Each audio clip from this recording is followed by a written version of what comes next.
Welcome back to one part 2. So this is episode 2, yeah. For real. So welcome to episode 2 of Carseat Conversations. Yeah, we're just super excited and grateful for like all the support thus far. Like it's been really well received. So. It has. Yeah. I almost cried about it. I know. Like there are like moms that like we haven't met, like starting to comment and stuff like that. I saw that, and I was like, "Who is this? What's going on?" Yeah. Literally. So we're super excited, I'm just in general. About the community that we're gonna create. Yes, for sure. Awesome. All right. Today we're talking about our birth stories. Yes. Which were very intense. They were intense. For both of us. Yeah, they were both very different. Yeah. Both very intense. Yeah. I mean, I know in the future we would like to get, some other moms here to talk about their stories too, because like, for instance, me and my sister have polar opposite birth stories. Yeah. This is definitely a topic that I think like you could talk about birth and birth stories like forever. You know what I mean? Yeah, exactly. Yeah, so I'm glad to keep the conversation going. But I think like we talked about pregnancy, so now birth, and then we'll just keep going along like the journey. Right. Yeah. Exactly.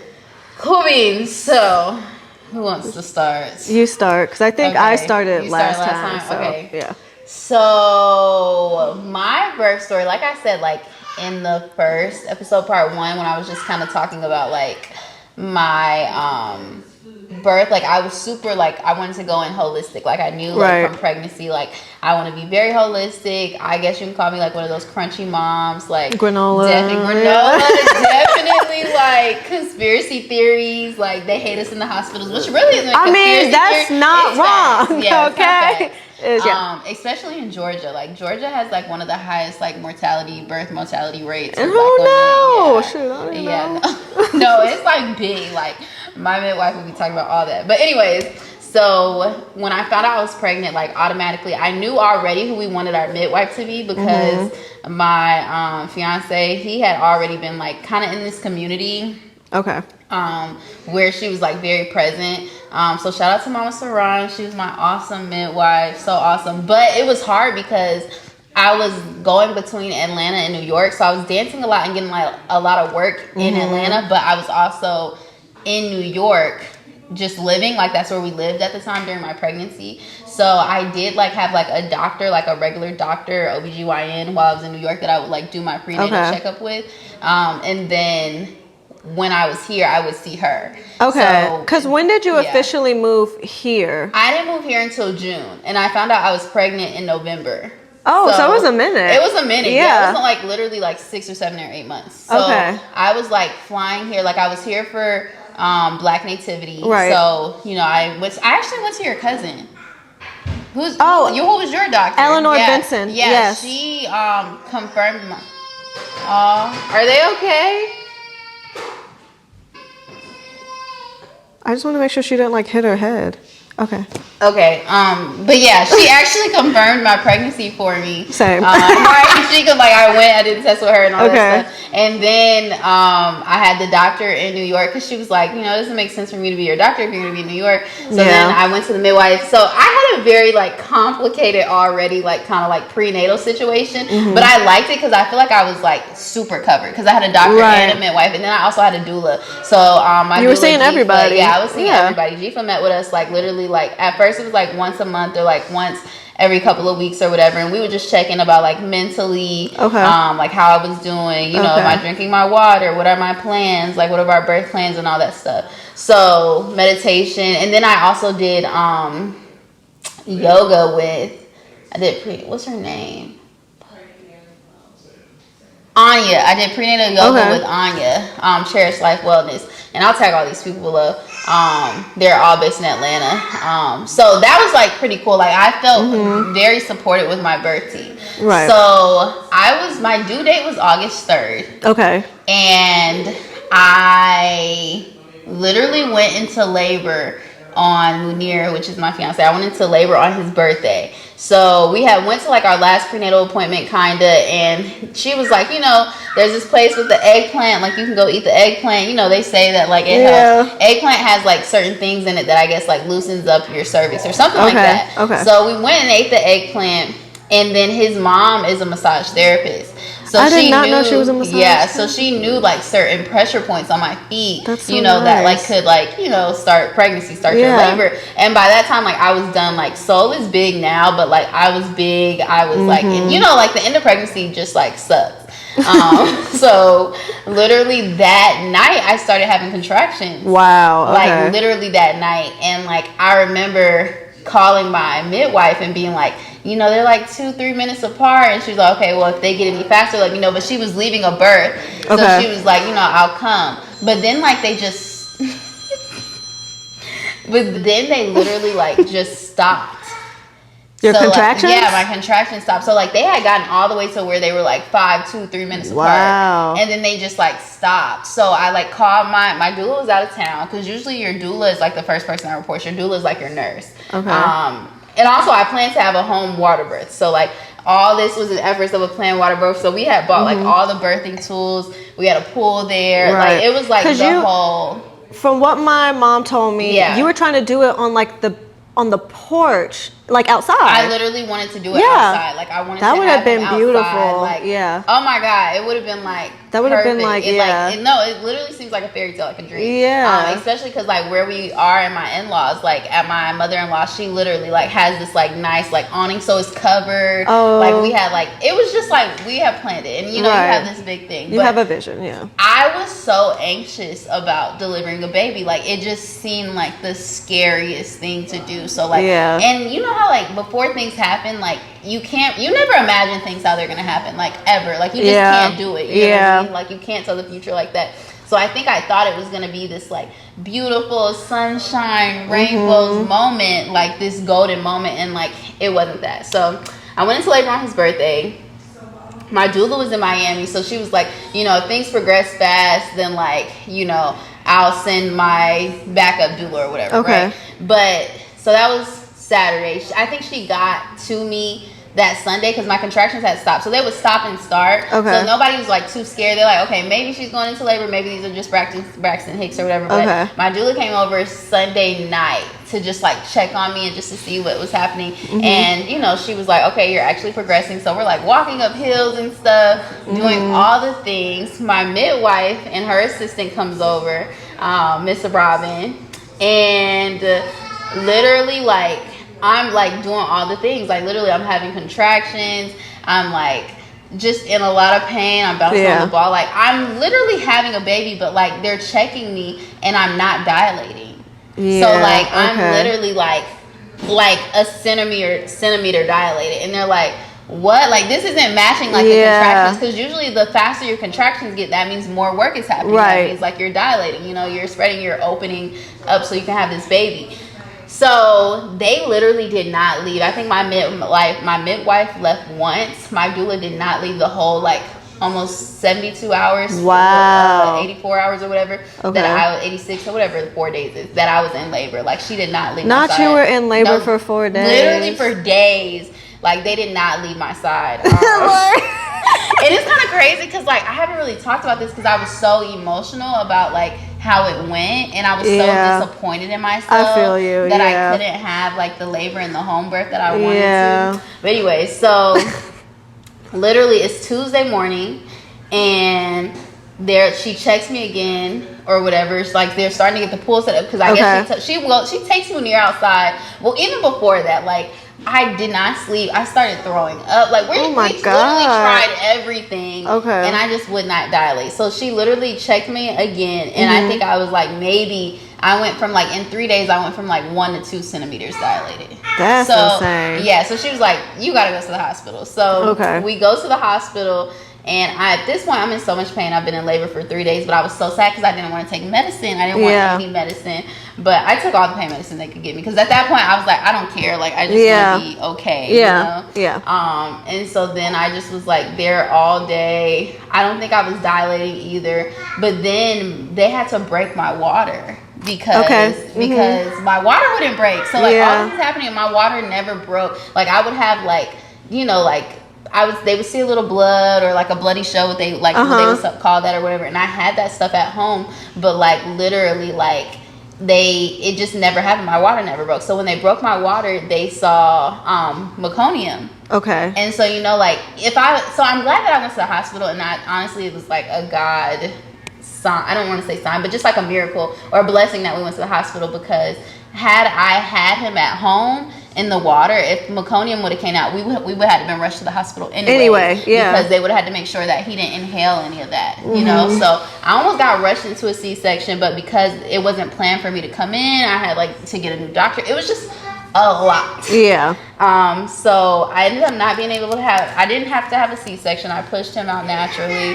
and he was born Wednesday morning, so August 3rd, on my actual due date. And it was just a lot, but I just remember like just feeling like I just failed because I didn't have that home birth. Like I was at the hospital, and you know, so many people, like when I look at these Instagrams or TikToks, they're like, don't have baby, like y'all need to have babies naturally, don't have this medicine, like your baby's gonna come out all drugged up. But it was like at that point it was like life or death, you know what I'm saying? Like it was like I wasn't gonna make it, he wasn't gonna make it, like something had to give, you know. And that's just like so unfair to say. It is. And you know, I get that too. Like I always knew I was going to go into the hospital, but it was my plan to give birth naturally, you know, no epidural, no medicine, but it was my plan as well. And I will say, like, one of the reasons that was my plan also, like, I had spoken to a lot of moms early on that told me not to go to the hospital, that told me to do natural, that told me all of this, you know what I mean? And like, that's fine. And I think that is something, like, if I had a second, I would try. But like, I think it's unfair to the complexity of birth in those different situations. Like you can't control it. You can't control it. Like there is a whole like department dedicated to birth. Like let's be, and then we also, like, everyone likes to bring up, oh well, like this is how they did it back in the day. They also died. They also died very often back in the day. Like, you know what I mean? So while I think it's such a fine line with medicine and pregnancy and then natural. It's such a fine line. You have to be open. I think what I realized, what I learned is just like being open to everything. And I think that's like what God, universe, whatever was like trying to teach me, is that like, one, you're not in control. Like this baby is gonna come in, and the way you think that things are gonna go, like it's just that's not always gonna be the case. No. And then I think too, just that like what you're saying, like just like the complexities of birth, like, and kind of just life too. Like you kind of have to go with the flow. Like you said in the last episode, like moment by moment. Birth was moment by moment, and that's what just being pregnant is, and having a baby is. Like literally, like I think I was more anxious before my birth and after my birth than during the birth, because I knew you're so present. Also, you have no choice but to be present. You have no choice. Because you're trying, first of all, you're trying to focus on a life, and then if you had, you know, the type of births we had, it's like I'm trying to stay and survive. Okay, I'm trying to survive. To live for my child. I didn't care about nothing. Like Munir sends me videos now, or like shows me videos that he took like during my birth, and I'm like, I don't even remember that. Like that's like how I was there, like literally in whatever pain I was feeling, like I was there. And honestly, like from that moment I like stopped the kind of, because I kind of had like I don't want to say a superiority complex, but like with moms that like had births at home, or moms that had birth in the hospital, it's like, oh, these moms, like, you know, they're doing better for their babies and stuff like that. Yeah, so like, let's not act like there's not a superiority complex with that as well. Because there is. Not, and that's what I feel like social media does when it talks about birth. It's really not about the health of the mom and the baby. It's really about like, oh, like you didn't know that, or like why would you give your baby that, or why would you do that, and you know what I'm saying? And it's like, I know more than you, and because also it's a resource thing. Having a doula and a midwife, that's expensive. Such a privilege. That is expensive. That's a privilege. And thank God, like, you know, we are really close with our midwife and doula, so we were able to make it work. But like,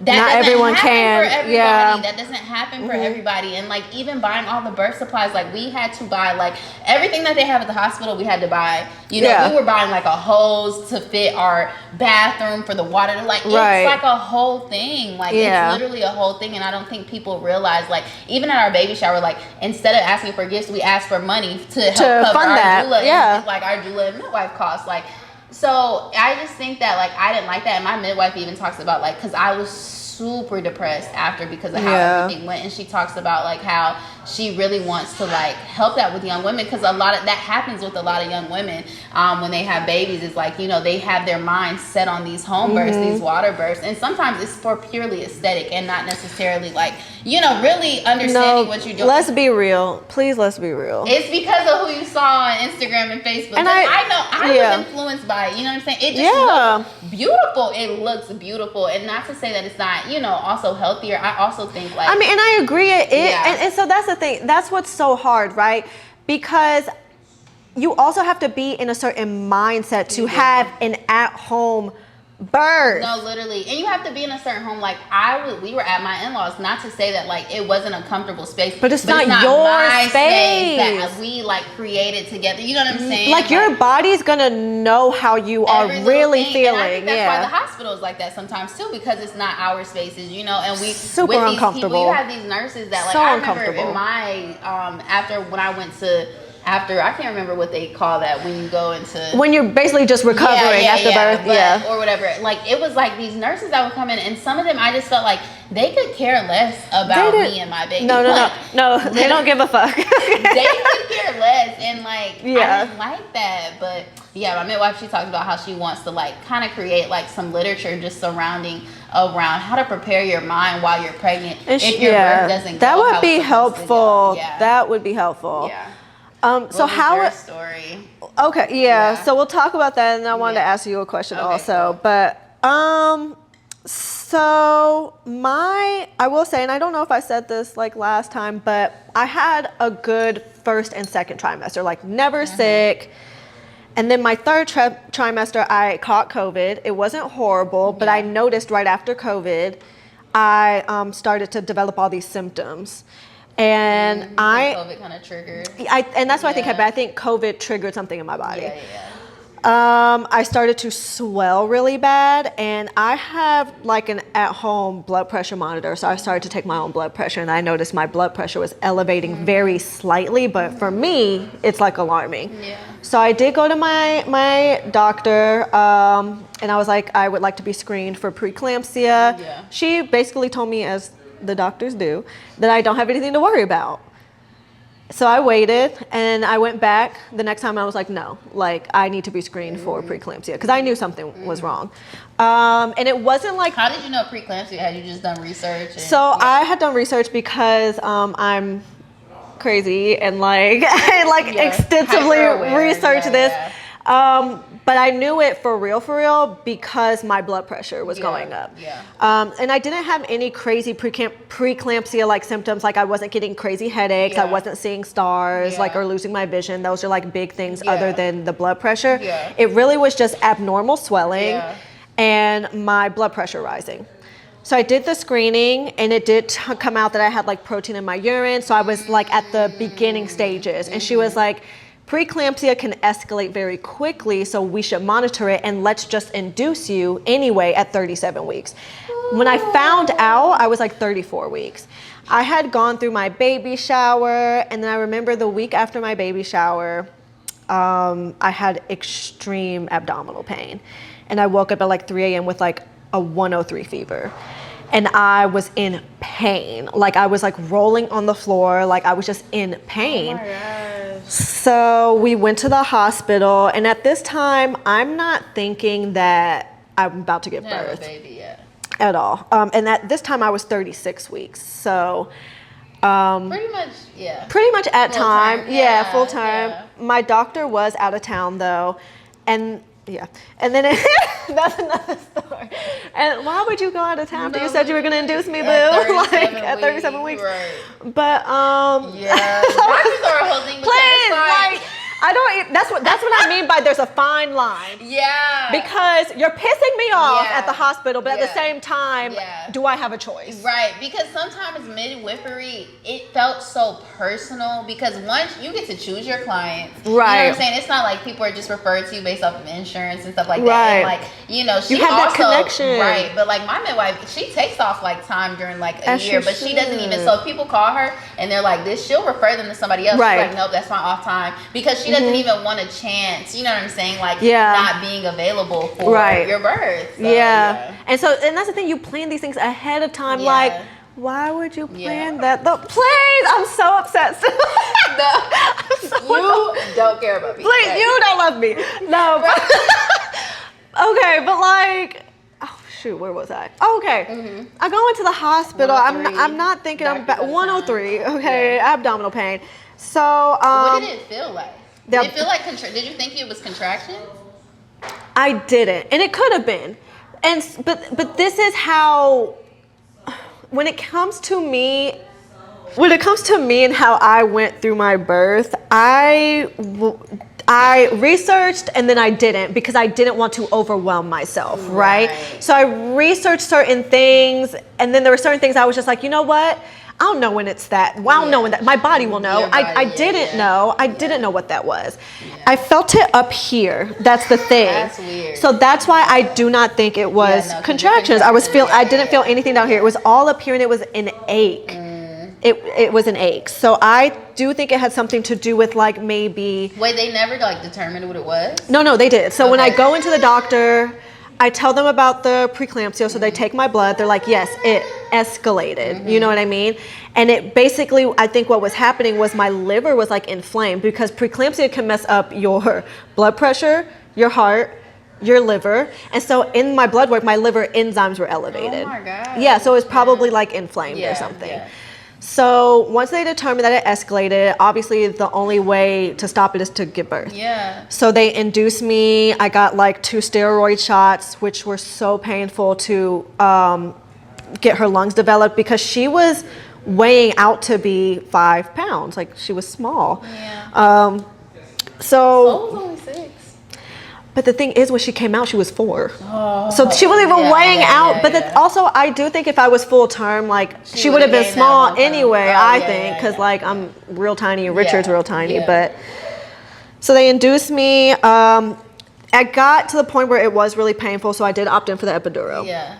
Mind you, another reason why hospitals are actually fucked up. Yeah. They had a student that they didn't tell me about doing my epidural. Because they're testing them. No, it was a girl who walked in during my birth, and she was a resident, and she was like, "Can I come in?" And I'm like, "No, I don't know. Who are you?"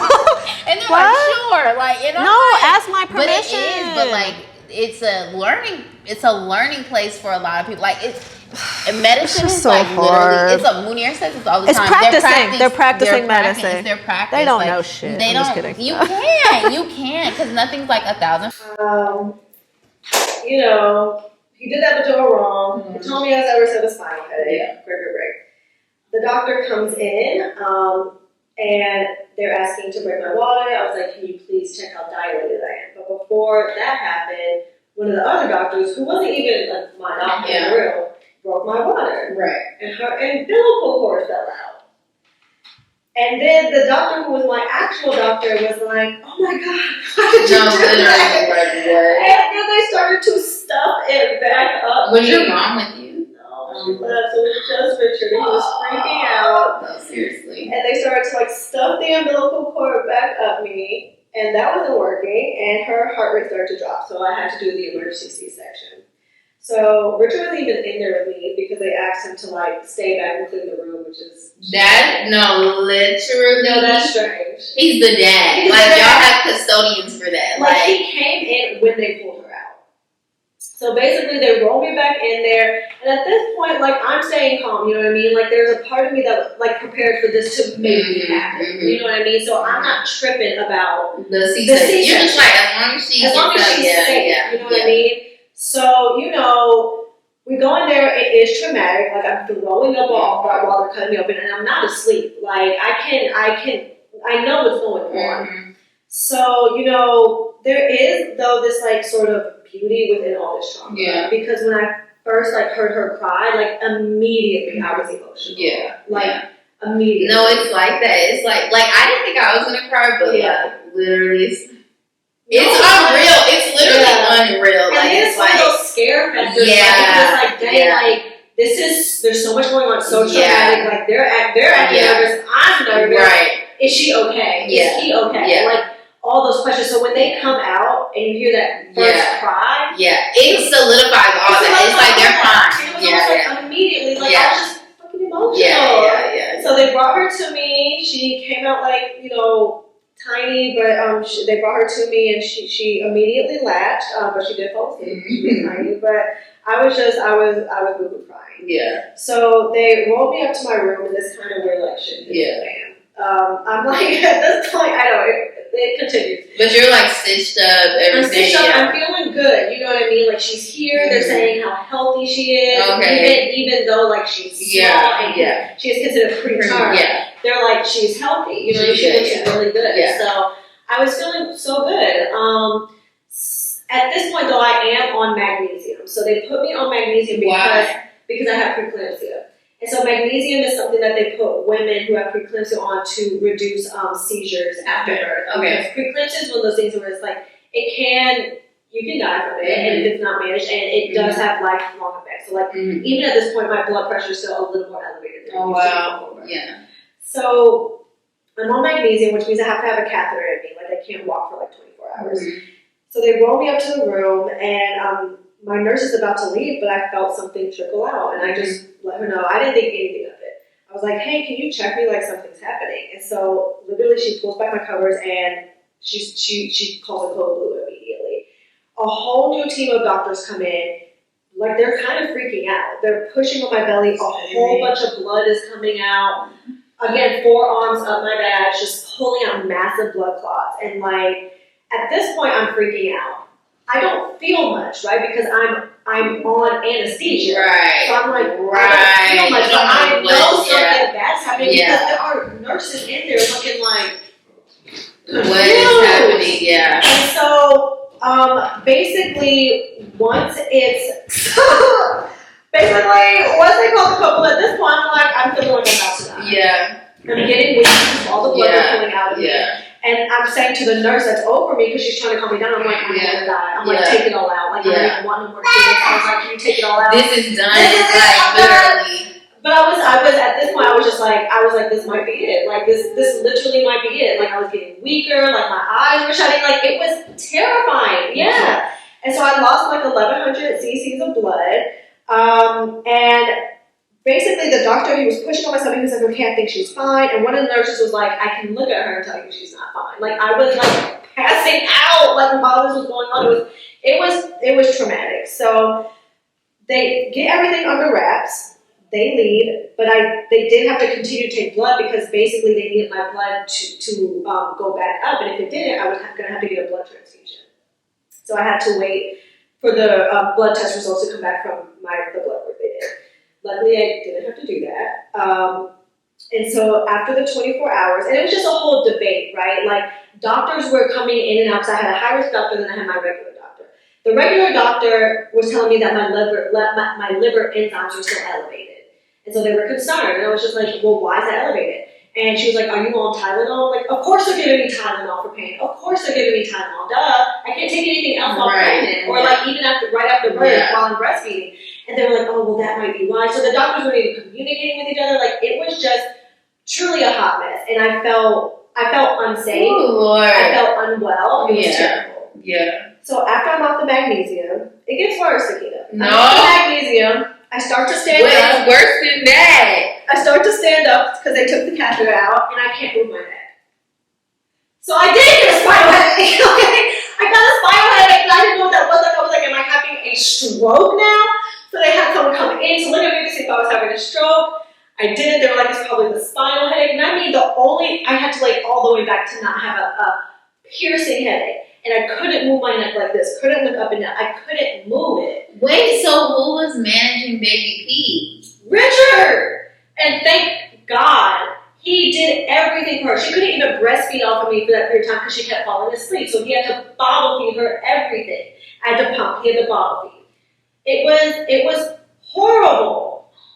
It was horrible. And at this point, I still felt like I was dying for some reason. I still felt the worst I had ever felt. No, after birth, like, literally feels like you were dying. Like, I remember Munir had to, like, go back on tour, and, like, it was, like, maybe the second or third day, and, like, literally, I was, like, I went downstairs because I just wanted food. I was like, I just want to feel regular. I want to walk. I walked all the way from my room downstairs, stood in line. I had just had a baby, but no nurse, nobody wrapped me, nobody told me anything. So I came upstairs, and I'm, like, freaking out because I'm, like, I can't breathe. I'm feeling very weak. And she's like, nobody wrapped you? I'm like, nobody wrapped me. And that's what's insane. These nurses, no, they don't communicate. They don't communicate. Actually, the people that I felt like cared about me was the ones taking my blood. Like, I was so out of it to the point where, like, I kept having blood taken in and out. Like, one woman came in, she started taking my blood. I held her.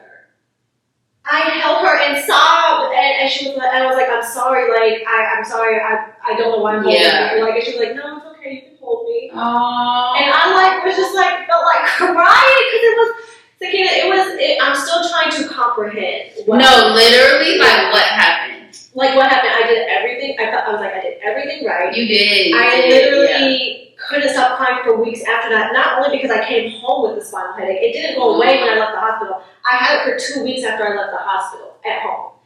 But I remember coming home, and my mom was here, so that's like my safe space, and I just broke down. I was just like, what the fuck did I do? What the fuck did I do? Like, literally. Hysterically. Because it feels like you, like, made this terrible mistake. Yeah. It's like, I didn't want all this. No. That's really what it is. It's I want the baby.